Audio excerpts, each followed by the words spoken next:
요즘 우리는 긍정적인 역할 모델이라는 말을 종종 듣곤 하지요. 긍정적인 역할 모델이란 다른 사람에게 어떤 영감을 주거나 선한 영향력을 끼치는 사람을 의미합니다. 용어가 조금 생소하고 어려워 보이지만 우리가 예전에 위인이라든지 영웅이라고 불리던 사람들이 보여준 영향력을 근래에 들어서 사회 심리학적 용어로 새롭게 정의 내린 것뿐이죠. 과거에는 한두 사람의 위인이나 영웅이 우리들의 삶에 지대한 영향을 끼쳤던 적도 있습니다. 어쩌면 지금도 우리에게 바른 길을 제시해 주고 이끌어 줄 수 있는 모델이 필요한 때가 아닌가 싶어요. 한적한 바닷가에 엄마 개와 아기 개가 살고 있었습니다. 어느 날 엄마 개가 아기 개에게 말합니다. 얘, 너는 왜 자꾸 삐뚤어진 걸음으로 걷니? 좀 똑바로 걸어라. 그러자 아기 개가 말해요. 엄마가 그러면 똑바로 걷는 법을 좀 가르쳐 주세요. 엄마가 곧장 걷는 걸 보면 저도 그대로 걸어갈게요. 100번의 가르침보다 한 번의 모범의 울림이 더 큰 시대입니다. 이것이 옳다, 아니다, 저게 바른 길이다 말하는 사람은 많지만 본인 스스로 그런 삶을 살지도 않고 그 길을 걷지도 않으니까 세상이 점점 혼란스러워지는 거죠. 우리가 성경을 통해 확인하는 이스라엘의 역사 또한 마찬가지였습니다. 하나님의 심판은 언제나 성전과 왕궁을 먼저 향해 있었어요. 가장 앞장서서 하나님을 섬기고 백성을 이끌어야 할 지도자들의 타락은 결국에는 한 시대의 몰락을 가져옵니다. 그러나 세상을 경영하시는 하나님의 손길은 단 한 번도 멈춘 적이 없죠. 우리가 회개하고 돌아오면 다시 살 수 있는 길을 제시해 주십니다. 아무리 좁고 힘이 들더라도 우리는 하나님이 보여주신 생명의 길로 가야 하는 거죠. 지난 시간에 살펴본 것처럼 솔로몬의 타락으로 인해서 통일왕국이 둘로 쪼개집니다. 하나님이 나라를 둘로 가르신 이유는 1차적으로는 솔로몬의 우상 숭배에 대한 징계였고 북쪽에 세워질 북이스라엘로 하여금 신앙의 정통성을 이어가야 할 남유다를 견제하게 만들기 위함이었어요. 그래서 앞선 열왕기상 11장을 보면 아히야 선지자를 통해서 10지파는 북쪽의 왕이 될 여로보암에게 주고 한 지파만 유다 왕인 르호보암에게 주시겠다고 하시죠. 여러분, 그런데 이스라엘이 몇 지파예요? 12지파잖아요. 북쪽의 10지파와 남쪽의 한 지파는 11지파밖에 안 됩니다. 그러면 나머지 한 지파는 어디로 간 거죠? 어떤 분들은 유다 지파는 원래 솔로몬의 아들인 르호보암이 소속되어 있는 지파였기 때문에 그 지파는 제외하고 여기에 더해서 베냐민 한 지파를 주시겠다고 한 것으로 이해하기도 합니다. 그럴듯하죠. 그렇지만 여로보암이 금송아지를 세운 장소인 베델은 베냐민 지파에 속한 영토였다고요. 따라서 유다를 제외한 베냐민 지파를 르호보암에게 준 것이라는 해석은 맞지 않습니다. 더구나 이스라엘 초대왕이었던 사울을 배출한 베냐민 지파는 줄곧 다윗 집안에 대해서 적대적이었고 또 시므이라는 사람은 도망가는 다윗에게 돌을 던지면서 저주까지 하잖아요. 그래서 어떤 연구가들은 남유다의 수도였던 예루살렘이 유다와 베냐민 지파의 경계선에 있었다는 사실에 주목해야 한다는 이야기를 하지요. 즉 그곳에 근접해 살던 베냐민 지파 사람들은 유다 지파와 가까운 데 있었기 때문에 유다와 분리될 경우에 생길 수 있는 예루살렘의 상실을 원치 않았다는 거예요. 당시 예루살렘은 이스라엘 사람들에게 있어서 정치와 경제와 문화의 종교의 중심지였기 때문입니다. 그러니까 베냐민 지파도 북쪽은 북이스라엘에 가깝고 남쪽은 남유다에 가까웠던 거죠. 이 과정에서 베냐민 지파 내부의 이해관계가 엇갈렸기 때문에 하나님은 베냐민 지파를 제외한 10지파를 북쪽으로 돌리고 유다 지파만 남유다의 명맥을 공식적으로 유지하게 하셨다. 이렇게 이해할 수 있어요. 굉장히 타당한 해석이죠. 분명한 사실은 아무리 베냐민 지파 일부가 유다 지파와 함께 했더라도 북이스라엘과 남유다의 차이는 5대 1이었다는 것입니다.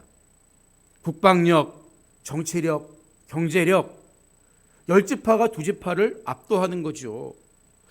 하나님이 여로보암에게 이 정도까지 배려해 주신 이유가 뭘까요? 두 가지 측면에서 생각해 볼 수 있습니다. 먼저 여로보암은 에브라임 지파 사람이에요. 하나님이 말씀하신 왕가의 언약 계보와는 상관없는 지파 출신입니다. 따라서 더 많은 수의 지파를 그에게 동참시켜 주심으로써 정통성이 없는 왕으로서 약점을 보완해 주셨다고 볼 수 있어요.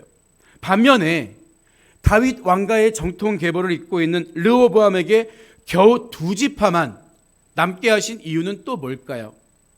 너희는 하나님 한 분이면 족하다. 이런 상징적인 의미가 있다고 볼 수 있어요. 르호보암의 아버지 솔로몬처럼 우상 숭배하지 말고 오로지 다른 거 의지하지 말고 군대의 숫자, 국방력, 경제력 이거 의지하지 말고 오롯이 하나님만 믿고 바라보라는 거예요. 이런 하나님의 계획 속에서 북이스라엘의 왕좌에 오른 여로보암은 수도와 도시를 정비하기 시작해요. 본문 25절을 보면 여로보암이 에브라임 산지에 세겜을 건축하고 거기서 살며 또 거기서 나가서 브느엘을 건축하고 이렇게 이야기합니다. 그런데 세겜은 이미 성경에 오래전부터 언급된 도시였습니다. 따라서 에브라임 산지에 세겜을 건축했다는 말의 의미는 어떤 없던 도시를 새롭게 만들었다는 의미라기보다는 명실공히 수도로서의 기능을 감당할 수 있게 전략적으로 보수했다는 뜻으로 이해할 필요가 있어요. 하지만 오랜 시간 동안 예루살렘과 주요 전략지 건축을 감독했던 여로보암 눈에는 세겜이 한 나라의 품격 있는 수도로서 부족해 보였을 수 있어요. 그래서 계속해서 브느엘로 거처를 옮겨갑니다. 이런 여로보암의 고민이 인간적으로 이해가 돼요. 예루살렘의 성전과 궁전의 화려함 때문이었을까요? 그는 왕위에 오른 후 백성들의 마음을 빼앗길까 전전긍긍합니다. 그 마음이 26절에 기록되어 있죠. 그의 마음에 스스로 이르기를 나라가 이제 다윗의 집으로 돌아가리로다. 모든 면에서 말씀드린 것처럼 남유다보다 5배나 많았던 여로보암이었지만 그럼에도 불구하고 불안했다는 거예요.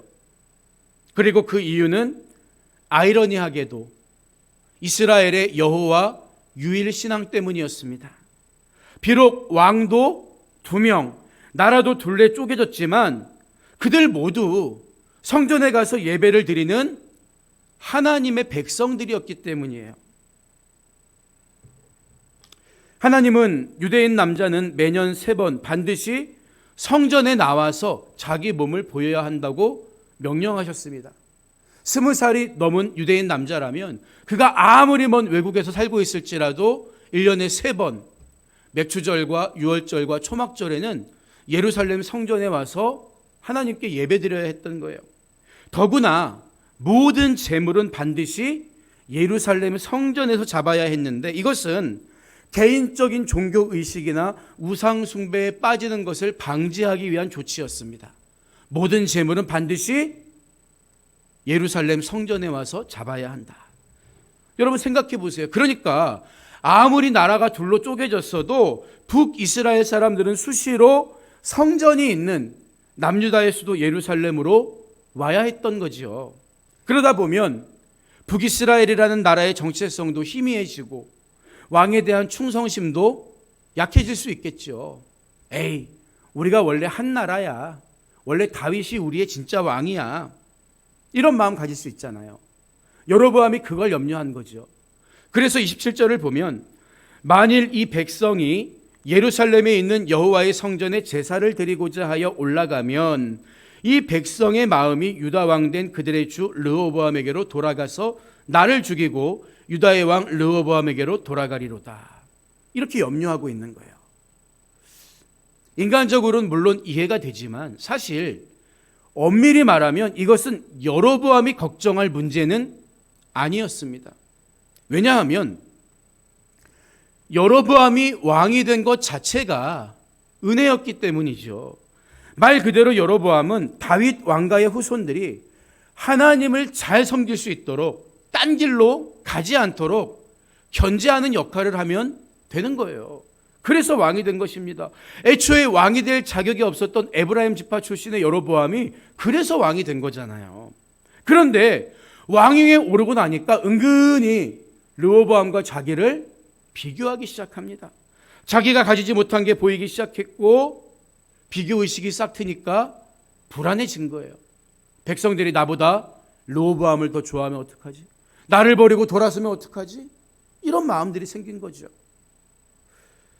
그래서 여로보암은 아예 자기 백성들이 예루살렘에 가지 못하게 해야겠다는 결정을 내립니다. 그런데 이스라엘 백성들이 예루살렘에 왜 갔다고요? 예배를 드리기 위해서, 하나님을 섬기기 위해서.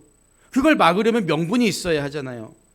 그래서 28절 이하를 보면 이에 계획하고 두 금송아지를 만들고 무리에게 말하기를 너희가 다시는 예루살렘에 올라갈 것이 없도다. 이스라엘아, 이는 너희를 애굽 땅에서 인도하여 올린 너희의 신들이라 하고 하나는 베델에 두고 하나는 단에 둔지라. 이렇게 말합니다. 어디서 많이 본 장면 아닙니까? 그렇죠. 오래전 이스라엘 백성들이 출애굽한 후 광야에 지낼 때 하나님 계명을 받으러 간 모세가 오랜 시간 동안 돌아오지 않자 아론과 백성들이 금송아지 우상을 만들고 보라, 이것이 우리를 인도하여 낸 하나님이다 하면서 거기에 절하고 경배하잖아요. 그 짓을 여로보암이 지금 반복하고 있는 거예요. 이스라엘 사람들에게 익숙한 금송아지 형상을 만들어 두고 마치 그게 하나님인 양, 야, 더 이상 예루살렘에 갈 필요 없어. 여기서 경배하면 돼. 베델과 단이란 도시에다 금송아지를 두고 거기서 예배드리게 했다는 거죠. 게다가 여로보암은 아무나 제사장으로 세웁니다. 이어지는 31절을 보면 그가 또 산당들을 짓고 레위 자손 아닌 보통 백성으로 제사장을 삼고 이렇게 이야기하고 있습니다. 여러분 생각해 보세요. 우리가 하나님 앞에서 제가 하겠습니다 자원하고 나서는 태도는 좋은 태도입니까? 그렇지 않습니까? 당연히 제가 하겠습니다 자원하고 나서는 태도는 굉장히 좋은 태도예요. 하지만 그보다 더 좋은 게 있습니다. 그게 뭘까요? 하나님이 하라고 시키시는 일에 순종하는 거예요. 제가 하겠습니다 열심도 좋지만 우리에게 더 귀한 것은 하나님이 하라고 하는 일을 하는 거죠. 특히 구약 시대에는 레위인과 제사장만 하나님을 섬기고 제사 드리는 일에 쓰임 받도록 구별되었습니다. 하나님이 정해 주신 거예요. 그런데 여로보암은 아무나 하겠다는 사람, 자원하는 사람을 제사장으로 세웠다는 거죠. 여러분 그렇다면 당시 북이스라엘에도 지파별로 레위인들이, 제사장들이 흩어져서 살고 있었을 텐데 그들은 도대체 뭘 하고 있었을까요? 같은 사건이 기록된 역대하 11장의 기록을 보면 이렇습니다. 레위 사람들이 자기들의 마을들과 산업을 떠나 유다와 예루살렘에 이르렀으니 이는 여로보암과 그의 아들들이 그들을 해임하여 여호와께 제사장의 직분을 행하지 못하게 하고 여로보암이 여러 산당과 수렴소 우상과 자기가 만든 송아지 우상을 위하여 친히 제사장들을 세움이라. 아하, 북이스라엘의 여로보암이 원래 있던 제사장과 레위인들을 다 해임시켜버린 거예요. 그리고 자기가 만든 염소와 송아지 신상을 섬기도록 그 예배를 주관하는 제사장들을 자기 마음대로 세웠다는 거죠. 이렇게 레위인들과 제사장을 핍박하니까 그들이 견디지 못하고 남유다로 피난을 오게 되고 북이스라엘은 그야말로 무법천지가 되었다는 거예요. 전문적으로 율법을 배우고 가르칠 수 있는 제사장 계층이 사라지니까 절기마저 무너집니다. 여러분, 절기는 본래 하나님이 정하신 거예요. 절기의 주관자는 하나님이십니다. 하나님의 절기는 세상의 절기와 뚜렷이 차이가 나요. 왜 그렇습니까? 세상의 절기는 사건이 일어나야 그날이 비로소 우리가 지키는 절기가 되는 거예요.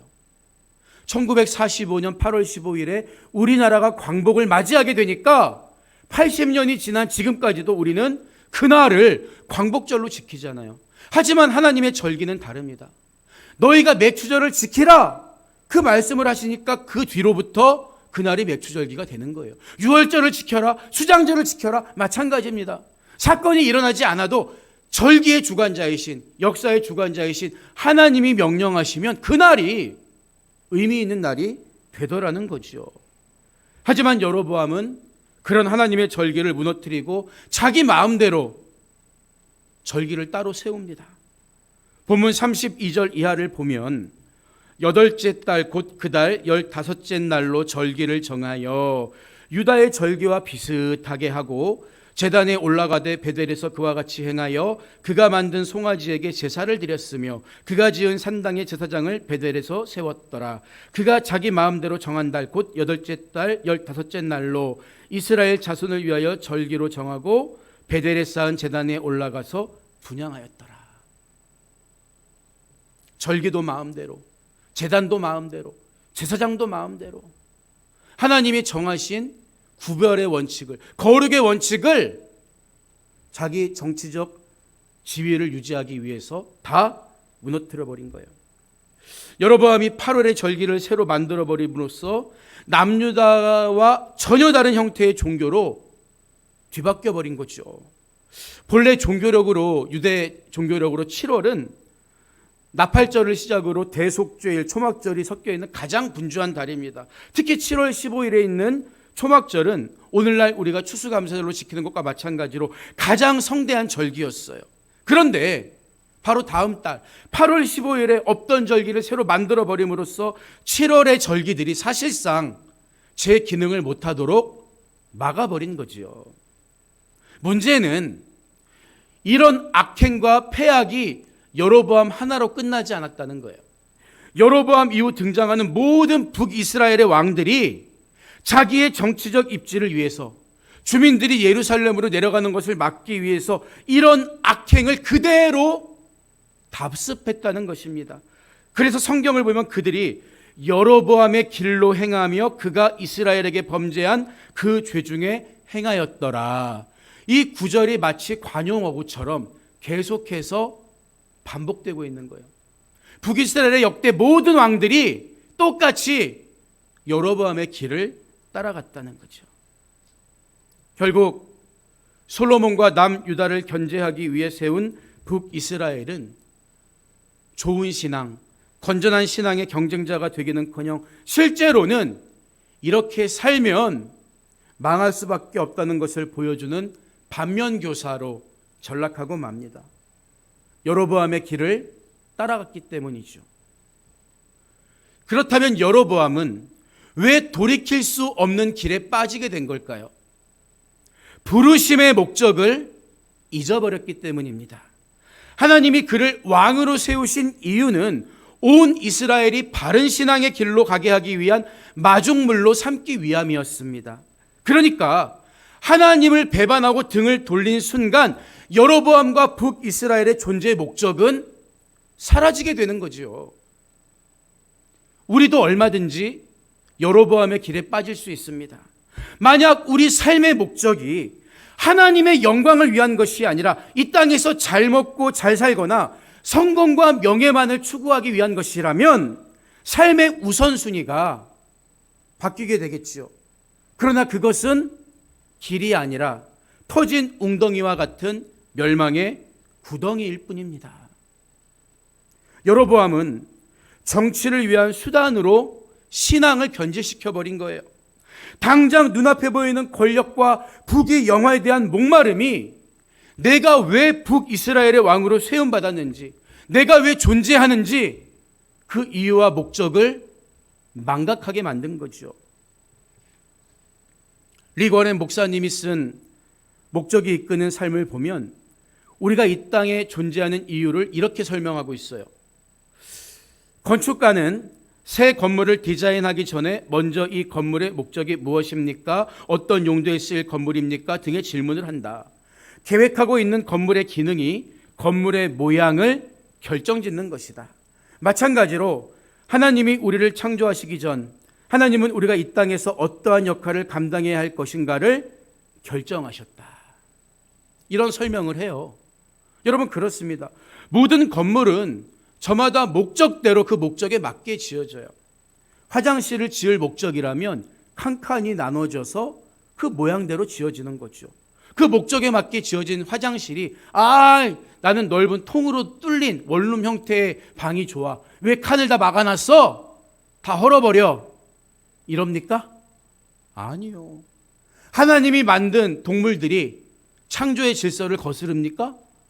아니에요. 식물이 거스릅니까? 아니에요.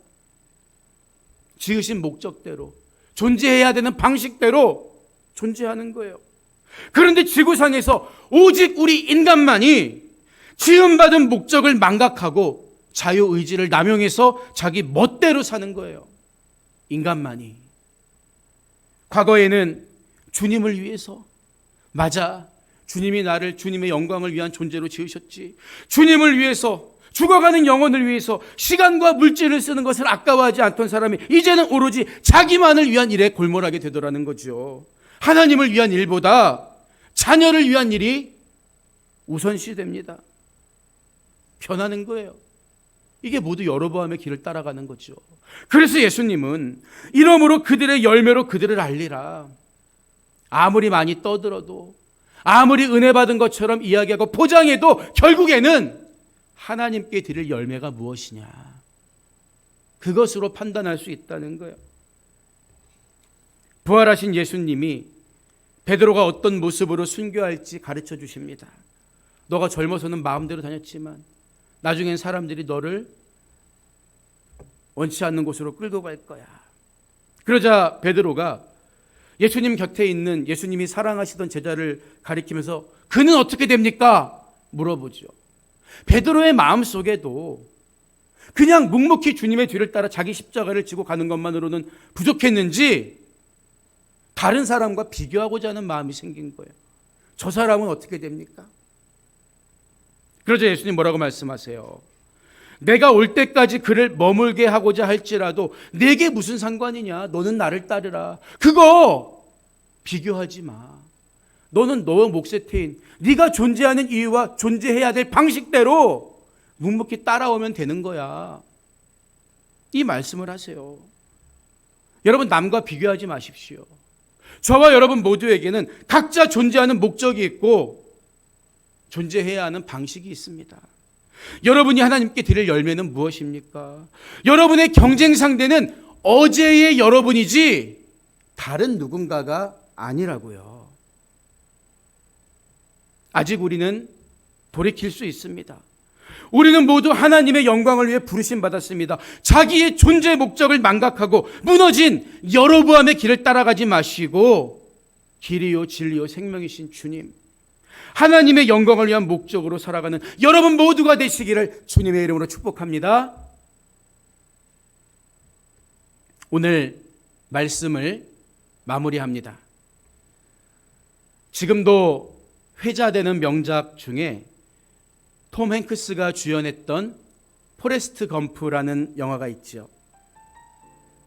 지능이 조금 떨어지고 다리마저 불편했던 포레스트라는 남자의 인생을 다룬 감동적인 작품이었습니다. 모두가 무시한 포레스트에게는 한 가지 장점이 있었는데 남이 시키는 일을 매우 잘 해낸다는 점이었어요. 그가 군대에 입대했을 때 교관이 자네는 군대에 왜 왔는가 묻지요. 그러자 포레스트는 한치의 망설임도 없이 교관님 명령에 복종하기 위해서입니다 대답해요.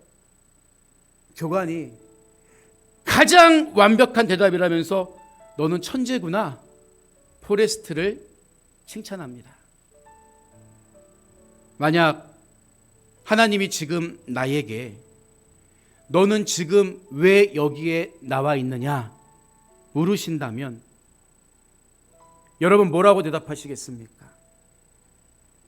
집에 이런 문제가 있고 몸이 좀 아프고 해결받으러 왔어요 라든지 은혜 받으러 왔어요.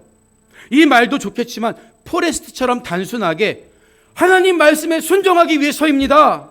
말씀만 해주세요. 이런 대답한다면 하나님 감동하시지 않겠습니까? 저는 바둑을 잘 못 두지만 바둑에서 쓰는 용어 중에 우리가 흔히 사용하는 자충수라는 말이 있어요.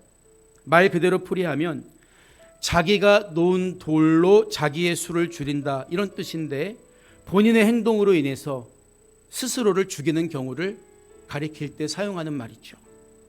여로보암이 자신의 정치적 안정을 위해 취한 조치는 자충수를 넘어 파멸을 가져오게 됩니다.